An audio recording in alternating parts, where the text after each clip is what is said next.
Oh, hey guys, I'm Aayush from Weekly Tech, and today I'm going to talk about the Apple event schedule on 10th of September, in which Apple is going to release the phone with the crappiest camera bump of all time.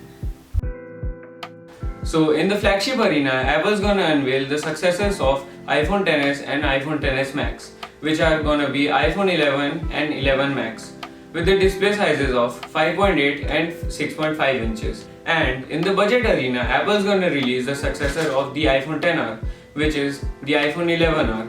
I hope that iPhone 11R has smaller bezels, smaller notch, and a better display resolution. I don't want this crap from you, Apple, again, okay? I warned you. And as I told you in the start of the video, iPhone 11 would have the crappiest camera bump of all time. Like, who thinks of sticking an Apple Watch on the back of an iPhone? No, that looks ugly. The iPhone 11 and 11 Max would have a triple camera setup.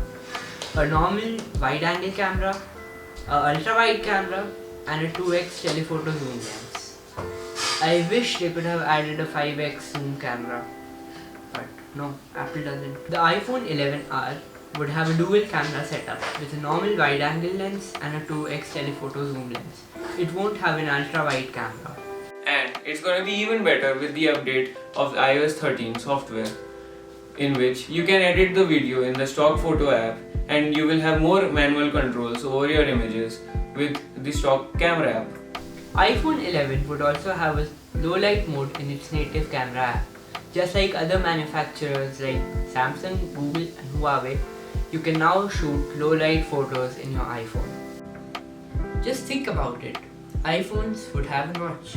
In an era when all phones are going notchless or bezel-less. Companies like Samsung are implementing hole punch displays, fully bezel-less displays with flipping pop-up cameras, and budget brands like Xiaomi and OnePlus having budget phones with a full edge-to-edge display. No, Apple won't do this. Hey, what do you think about notches? I don't think Apple is trying to innovate. I think they're gonna drop their sales with like 20% decrease or something. What about USB-C? That's way ahead for Apple. There are many leaks of the iPhone 11 and 11 Max, but there are not many for the Apple Watch Series 5. There is a major leak I just got to know about today. The Series 5 would have a sleep tracker, and yes, it would take up a lot of battery.